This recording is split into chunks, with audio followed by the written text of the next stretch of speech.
Good afternoon, students. Today we are going to deal with a topic which is important for the final year students, especially because you would be appearing for various job interviews. The topic for today usually takes two sessions. The first session would be a theoretical session, and the second session would be hands-on. Primarily today I would focus on resumes. How to write resumes, what are the sections that you need to include in your resume so that your resume becomes a good resume. A good resume can always make or break an impression. So today's lecture, lecture 1 on resume, would cover the theoretical aspects, followed by a second session on another day where we will deal each section of a resume and we will take each section individually so that we can proceed towards a hands-on writing experience, writing of a resume. So let's begin the session. Right. So as I said, today would be a theoretical session on what are the things that you may include in your resume. Hence, I have given the title as Lecture 1, Resume Writing. To begin with, RESUME, or the next one with the diacritic marks. Which spelling is correct? Both the spellings are correct. You may write this one or you may go for this one. However, both the spellings are correct. Let me repeat. One should bear in mind that we do not mention this particular thing, resume, on the top of our resume. We never mention. So my advice to you would be, whether you use this spelling or this one for your resume, please do not write it on the top of your resume, because the recruiter already knows that the document which you have given is resume. However, if you tag your resume as attachment with a covering mail, you may use both the spellings. I mean, either of the two spellings, both are correct. The very quintessential question is resume versus CV. CV is curriculum vitae. Let me repeat the pronunciation. Curriculum vitae. Now, what's the basic difference between resume and CV? Primarily, the difference between a resume and CV is the length of the document, the content, that is what is included in the particular document, and the purpose, what each is used for.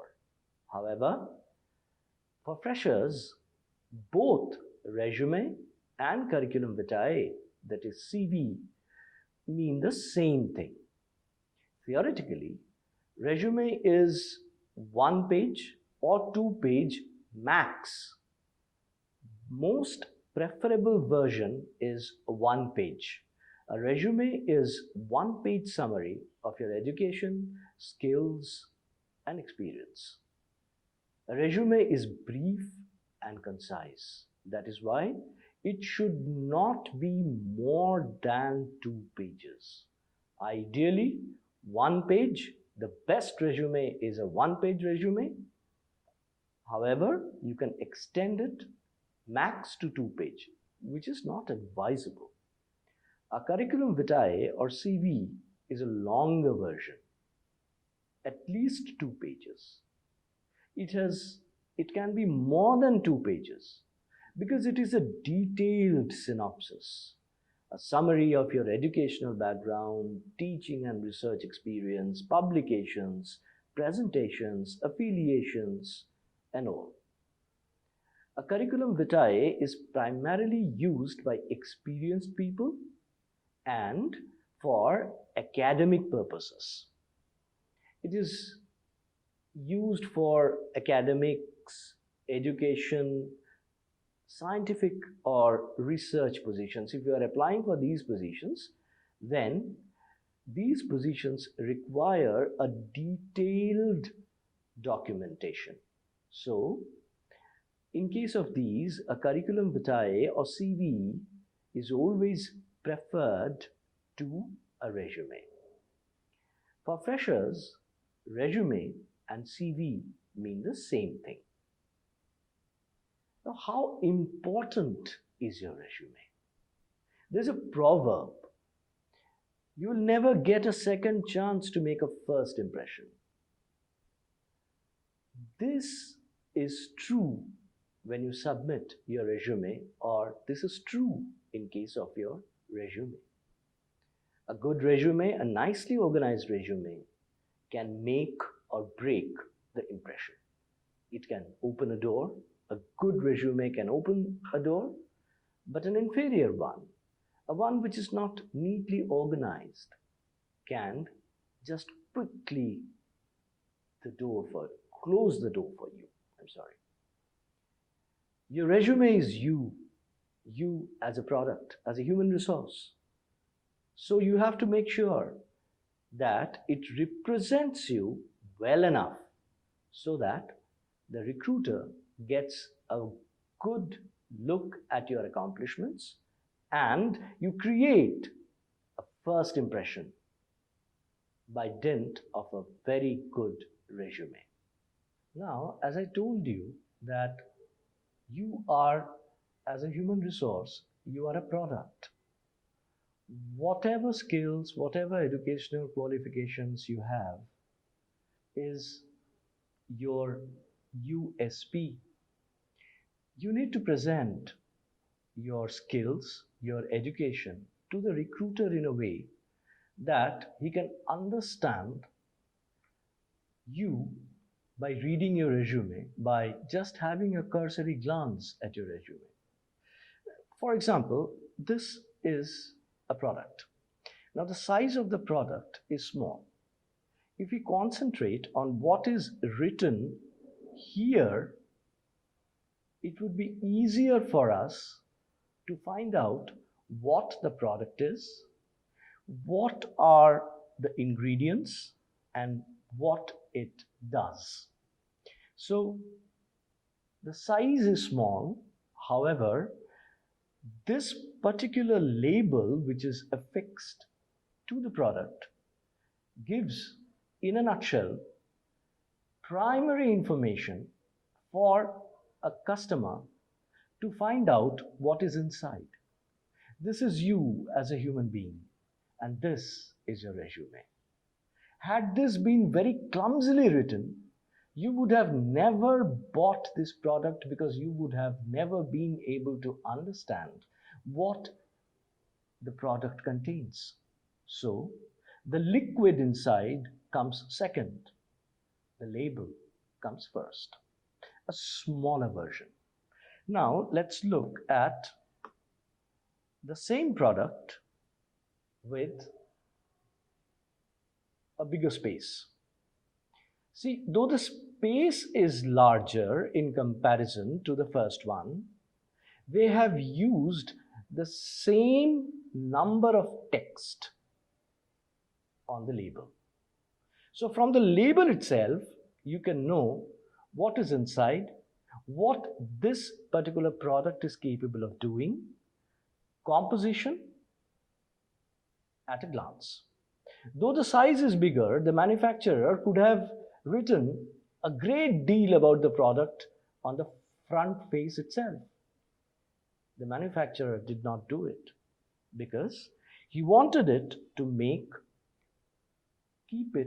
keep it very, very simple, legible, so that any customer can understand what is inside the bottle by taking a quick look at the label.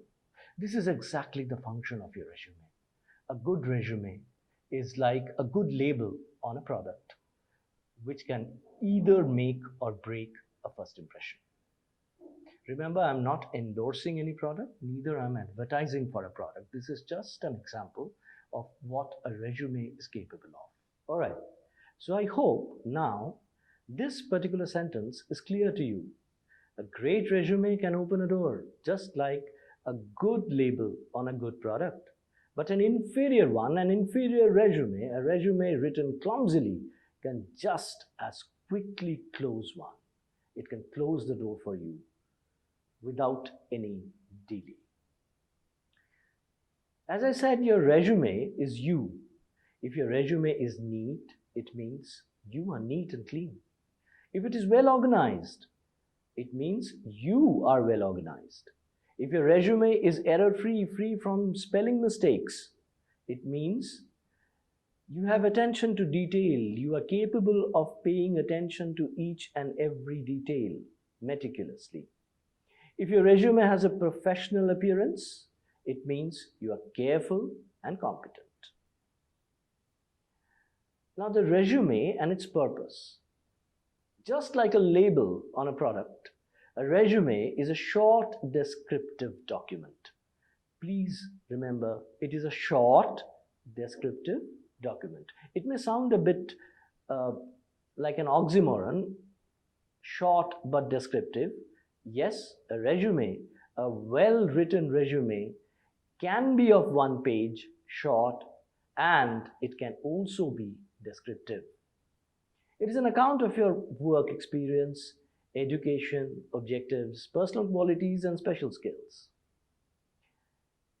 Your resume is the first thing that your potential employer sees about you. And this makes the resume important. The resume's main purpose is to get you an interview. Because the resume goes first. The label goes first, not the product inside.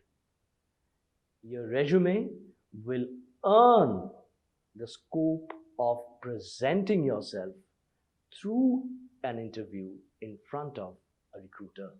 So the purpose of the resume should be very clear from the very beginning. Now, a resume is used in the job search process in the following ways. You can use your resume to network with others. For example, nowadays, job fairs, career fairs are conducted. Our college also conducts career fairs. So, if you carry your resume, you can network with plenty of recruiters, plenty of people at the job fairs. You can always respond to job advertisement, either online or published in newspapers. And you can you can add your resume with a covering letter or cover letter or an email. In that case, you have to tag your resume with the email. It has to be submitted along with the employer job application form. Now let me clarify this particular point. A lot of companies give you a form, be it through online mode or be it offline. They give you a detailed form wherein you are requested or told to fill up your data. Usually, the application forms are lengthy.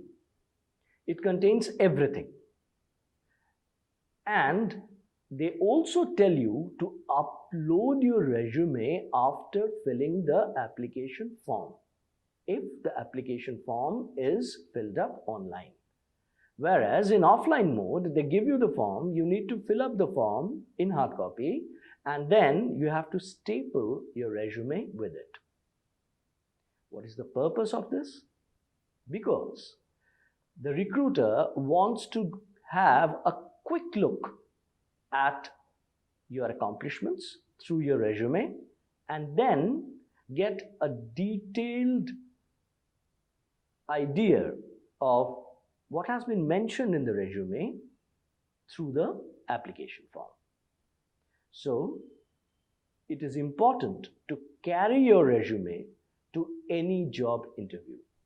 I have seen many people who appear for interviews, after filling up a form online, they take a printout of the form and they don't carry the resume, which is absolutely not to be done. You have to carry your resume, multiple copies of your resume, and you need to submit your resume along with the application form. The resumes, now what are the things that a resume contains? You have to remember KSAO. To put it very simply, KSAO. Your knowledge, your skills, your abilities and achievements, and other characteristics. KSAO in short.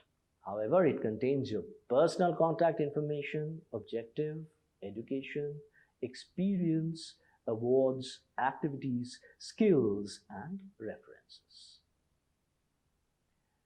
There are plenty of resume formats available.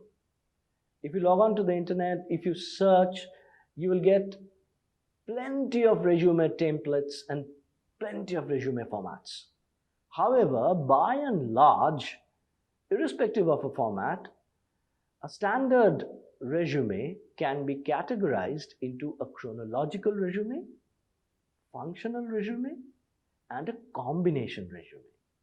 A chronological resume is actually the one which lists your work experiences and achievements in reverse chronological order. Let me repeat, reverse chronological order.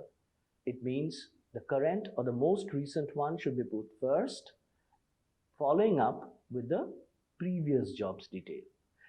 Usually, chronological resumes are meant for experienced job seekers because they have a lot of experience, which they can present in reverse chronological manner. There is another type of resume which is called a functional resume, which focuses more on your skills rather than work experience.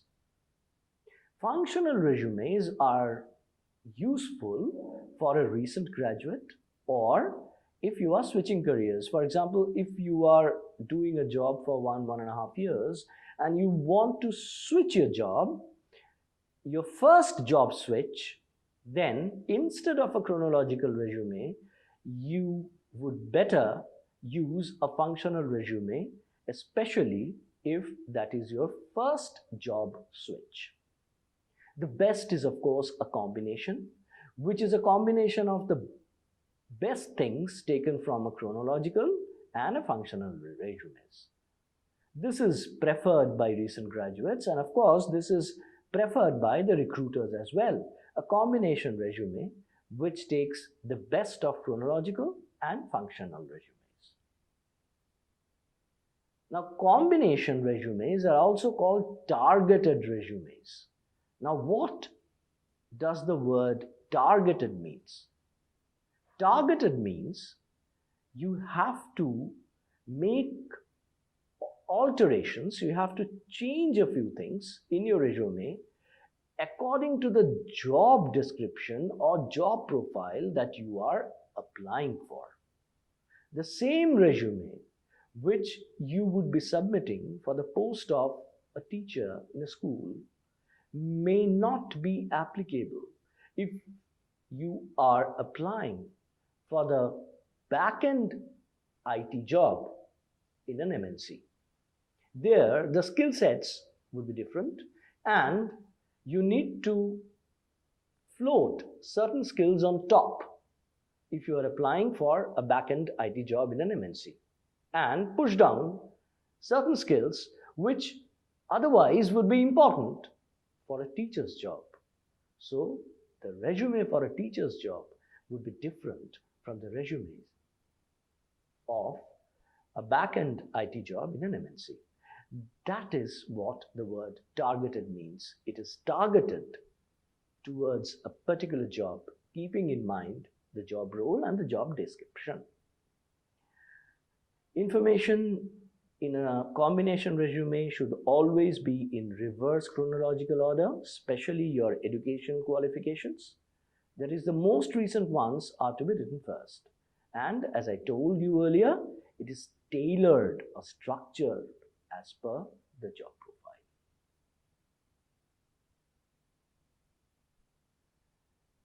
Now let's come to the sections of a resume or resume section. The first is a header, and then personal information, objective, summary, your education, internships, curriculum projects, work experience if you have at all, special skills, your memberships, honors and awards, voluntary work, and references. The header. Now, what should we include in the header? Your name, your permanent and present address, your email ID, telephone number, and nowadays people include a LinkedIn profile. This is a new add-on nowadays, and all these should go at the top of your resume. If this is an A4 size paper, the header should be on the top of the resume. You can split your permanent address and present address into two sections in the header and adjust the look of your resume accordingly. It should go to the top of the paper.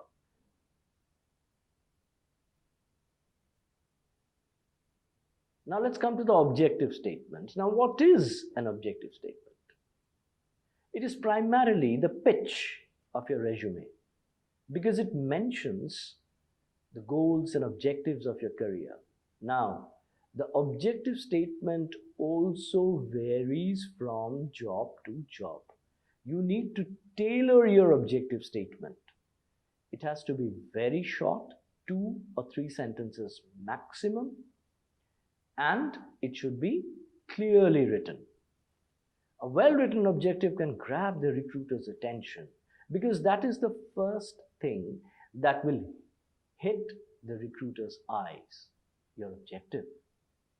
Now, the objective statement, because I have seen students using the templates which are available in the internet, and they generally tend to put or fit in their details into a template which is available in the internet, and they do not know what they are doing. There, a resume gets rejected because the objective statement is often confused with profile summary. In most of the templates that you will see in the internet, they are for experienced people. Most, in 99.99% cases, even if you search fresher's resume, you will get an experienced person's template in the internet. There, you get a word which is called profile summary, which is applicable to an experienced professional's resume. Profile summary is not applicable for a fresh graduate. Freshers instead should focus on career objectives. So instead of a profile summary, the header career objectives suits the freshers best. Now, these are a few examples of objective statement. For instance, seeking a challenging position in a reputed organization where I can learn new skills, expand my knowledge, and leverage my current skills. This is a single sentence objective, and that's it. For example, seeking a role in an MNC where I can upgrade my skills with time and take the company to the next level. These are all examples of objective statements which you can put in your resume. However, objective statements are absolutely your own objective statements. So, if you are using a resume template which is there in the internet, make sure you look at the objective statement and then try to put your own objective statement instead of keeping that objective statement which is already there in the template intact. Please make changes in your objective statement being a fresher.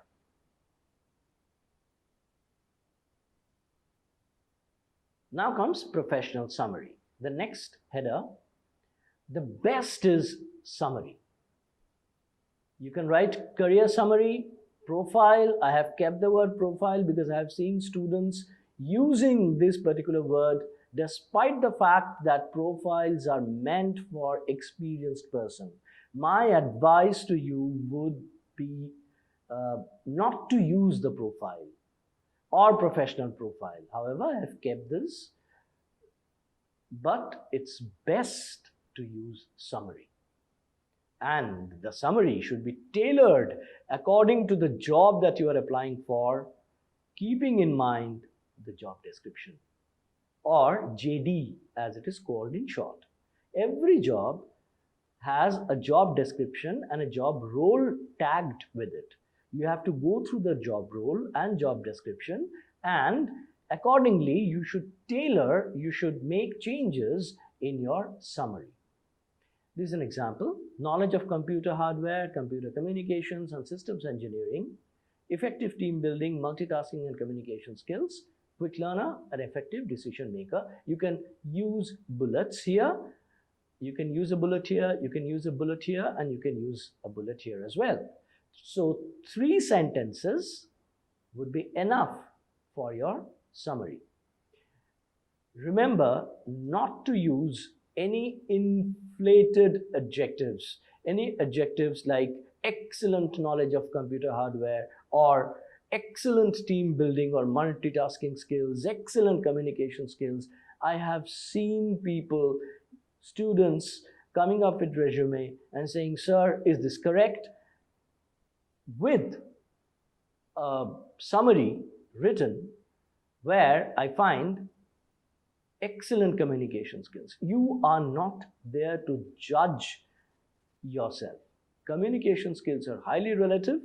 So excellent communication skill, excellent team building skills, please do not use these adjectives in your profile summary. You can use 3 bullet heads. That's it. It should not be a paragraph. Your professional summary should be brief, concise. This is the second thing which would attract a recruiter towards you. Next, your education. While putting education under the education header, there can be 2 options. Number 1, you can use the tabular format, a table. However, a table has its own cons. A table usually takes some space up, down, and left and right. So in order to adjust a table, especially in order to set the alignment of a table, we need to do some work. So instead of a tabular format, instead of a table, it's better to use statements. Because if you're comfortable working with the table, if you're comfortable to place a table in between the texts and manage the space, it's okay. Otherwise, a table has its cons because it takes some space with it, which becomes very, very difficult to manage along with other texts. And the resume becomes unnecessarily long. A 1-page resume, just because of a table inserted in the middle of it, may become a 2-page resume. So it's better to use sentences like this, wherein you have to mention your degree, your college name, your institution, of course, the college name, and the institution affiliation, the university. Actually, it is the name of the affiliating body of your institution. Session. Now, if you are currently in final year, please mention the full academic session so that you don't have to write here pursuing Bachelor of Science or Bachelor of Arts or Bachelor of Commerce. The word pursuing itself is a wrong word. You do not pursue an education. No. So, if you write your complete session here and you mention your percentage in SGPA or CGPA, and after that you mention till Sem-V, the recruiter will be able to understand that your full academic session is this and you are currently in final year. If you want to emphasize, You can write the full session. After that, you can write currently in final semester. Or you can give your percentage, SGPA or CGPA, whatever, and put a bracket here and write till Sem-V or Sem-4. Keep in mind that you have to list the degree in reverse chronological order. The recent one first, after that your HS, higher secondary, and after that your class 10. Graduation, higher secondary, and class 10. This is a feature which is taken from chronological resumes. As I told you, a fresher's resume, which is a targeted resume, it compiles, it takes the best things from a functional resume as well as a chronological resume. So whenever you are listing your education, it should be listed in reverse chronological order. The most recent degree should be listed first, and then you should go down. Experience. Now, if you do not have any work experience, it's better to leave the section altogether. Please do not write experience nil. That doesn't make any sense. If you are not experienced, if you do not have any experience, this particular header will not be in your resume. And in experience, you have to pick and choose only the relevant and related ones. This means the relevant and related ones according to the job for which you are submitting the resume, the job for which you are applying. So it should be relevant and related. The experience should be relevant and related to the job that you are applying for. Now, what is considered experience for a fresher? Many of you may do a full-time or you may do a part-time job along with your studies. So you can put that in your experience section. However, it should be more than 6 months. An experience which is less than 6 months is not considered valid at all. Internships, of course, you can put related internships. Self-employment, if you are self-employed, if you are a blogger or a vlogger, if you write blogs, if you write content, if you publish vlogs in the internet, or if you have any kind of other self-employment, you can always mention there. Volunteer work, if you work for an NGO or if you have volunteered, if you are continuously doing that job as a voluntary work, you can include that.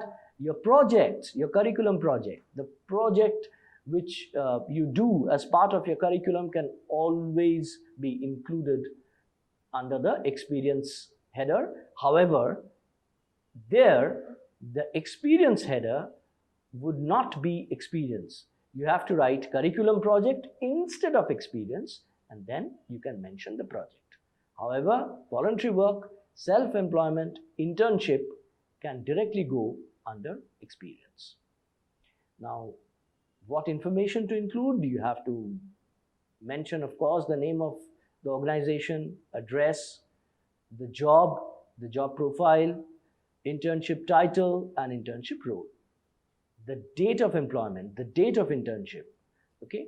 And this is actually not mandatory, but sometimes the recruiter specifically mentions that in case of experienced candidate, the last drawn salary or stipend or CTC should be mentioned. Unless the recruiter wants this from you, your last drawn salary, you may not mention it. It is not mandatory. However, these 2 points are, of course, mandatory. The name of the organization, address, job, internship title, internship job role, internship role, these are all mandatory sections. Regarding experience, the experience can be divided into related experience and other experience. For instance, if you have experience and it is not related to the job that you are applying for, then the header would be other experience. If it is directly related, it would be related experience. Please remember to list your internship if they are related to your field and the job applied for. It doesn't matter whether during the internship you were paid a particular stipend or not. It doesn't matter. A good experience from a good internship is always a good experience. Internships, be it related or be it not related to the job, directly to the job, always impress the recruiter. That's why most of the colleges, they encourage their students to go for internships. In fact, internships are part of curriculum for many universities. Projects. The projects which you have undertaken as part of your curriculum, mention only the most relevant project. However, if the project is not related to the job, you can also mention your curriculum project as well, because a project shows, be it is directly related to the job or it is not directly related to the job, a curriculum project always shows your skills. If you do it in a team, it shows your team skills, it shows your study skills, it shows your survey skills. Projects always highlight certain skills of a particular student. So curriculum projects, if at all you have projects in your curriculum, should be mentioned. About memberships, honors, and awards.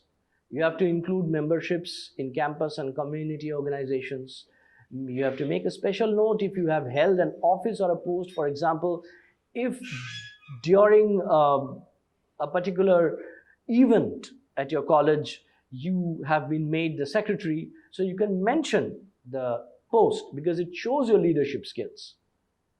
Again, memberships and honors and awards should be listed in reverse chronological order, and it should corroborate, it should be related to your career objective.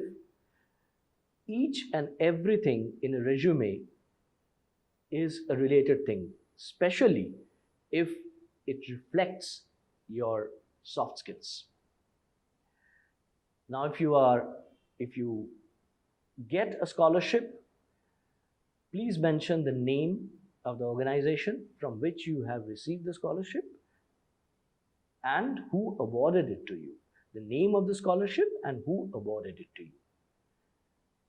Don't forget to list national associations, state level and national level achievements and awards. These, even if they are related to sports, they show your skills, they show your fitness, they show your mental ability. So please do not forget to list your state level and national level achievements and awards in extracurricular or co-curricular field.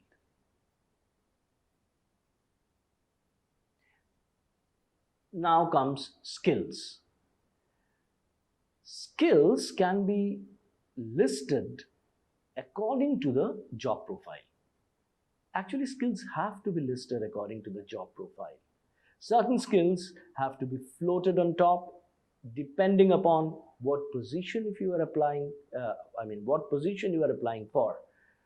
As I said, the skills required for a teacher's job would be different from skills required from an employee who would be working at a back-end project in an IT firm. So skills, listing of skills should vary accordingly. It is also targeted. For example, if you are applying for a programmer's post, then the skills should be listed like programming. What programming language have you covered? Under which operating systems you have learned the programming languages? So instead of listing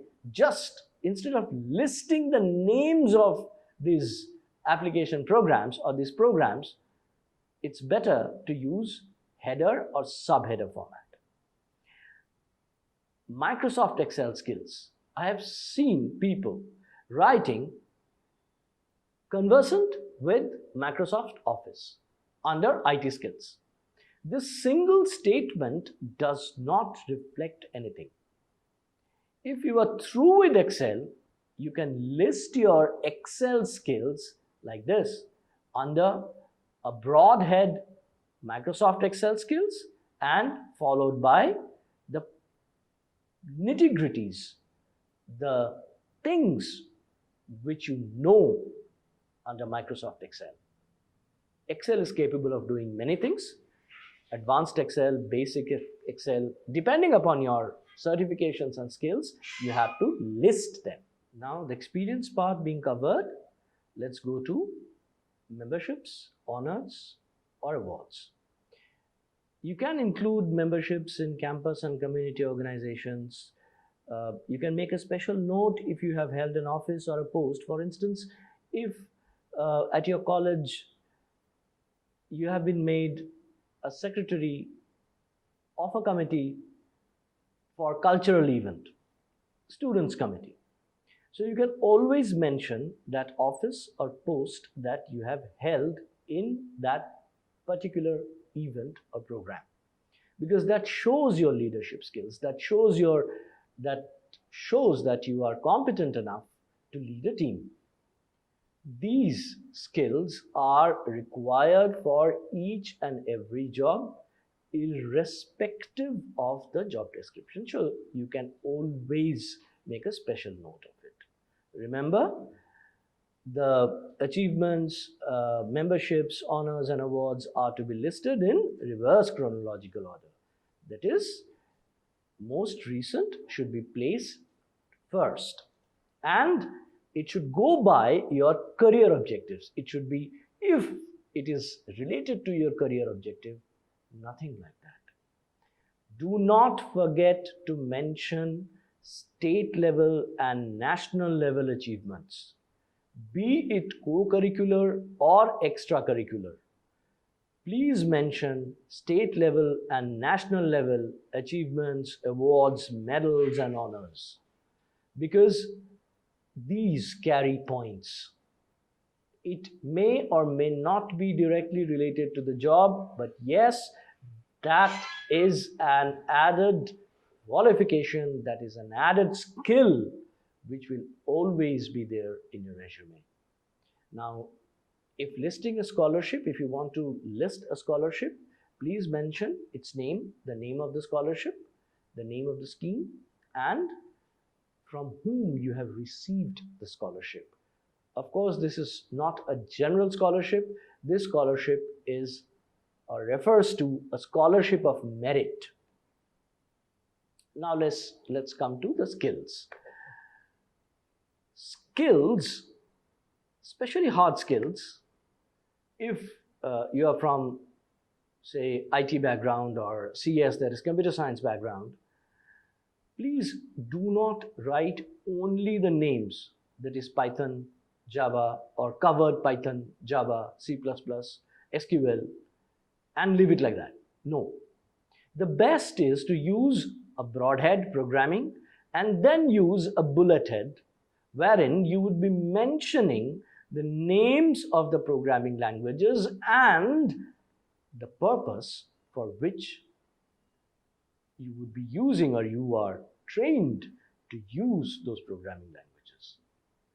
Operating systems should be mentioned because this shows your competence. Again, I have seen people writing under IT skills conversant with Microsoft Excel or conversant with Microsoft Office application programs.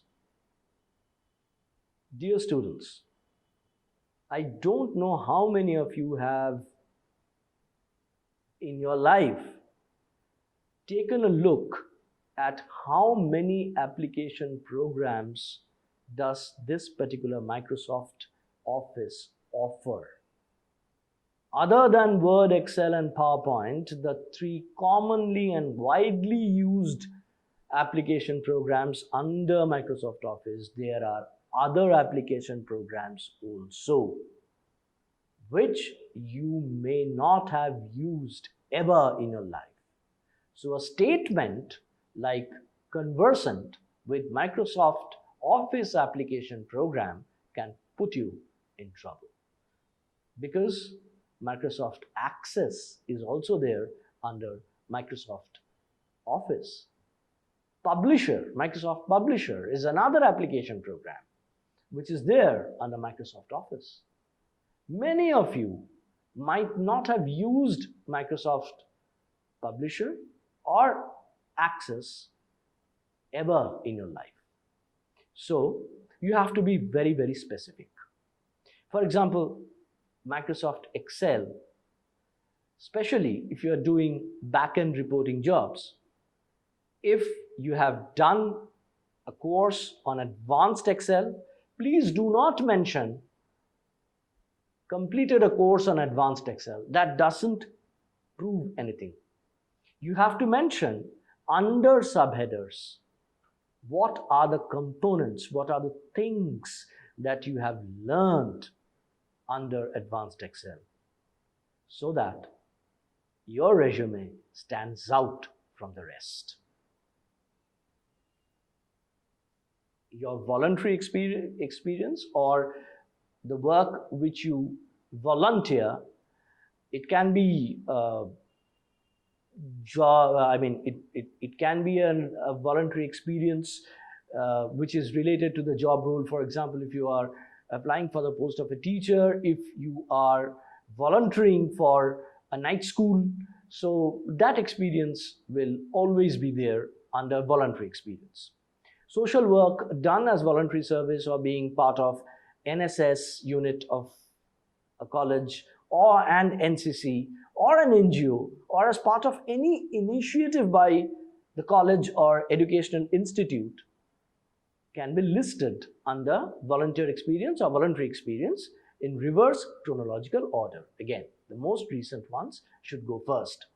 These voluntary experience shows your social awareness and your social responsibility. It reflects your soft skills as well. Now let us come to your area of interest or hobbies. Now, areas of interest and hobbies are two different things. Area of interest is primarily a focus or your curiosity in a particular subject area, which can be your hobby. It can be a particular skill which you have either inherited or you have sharpened it through practice or a craft. Now, actually, areas of interest in a career development context can involve a focus on things that can apply to your work. A simple example, if you are applying for a content writer's role, and if your area of interest is creative writing, it may not be your hobby, it's your area of interest. One can have interest in 2 or 3 areas, but one can have only one hobby. However, if coming to the point, if you are applying for the post of content writing, and if your area of interest includes writing or creative writing, always include that in your resume, because it is directly related to the job role and it shows that you possess some skill. The base is already there. Hobby is an area of interest, always help you to stand out from other candidates. If at all you are very, very serious about your hobby and area of interest. According to Peter Watt, who was a career coach, who was associated with Monster.com, he said, every hobby gives some qualities to the person who seriously cultivates that hobby. And These personality traits, these behavioral traits make that person the kind of person he is. You can judge a person by his friends as well as by his hobbies. For the recruiters, hobbies or area of interest gives a probe, gives that ray of light through which or with which he can see some additional behavioral traits of a candidate. So, it throws or highlights your skills that you may have, that employers seek, such as creativity, organization, problem-solving skills, depending upon the area of interest or hobbies you have. My advice is to include 2 or 3 relevant hobbies and area of interest if only you have those.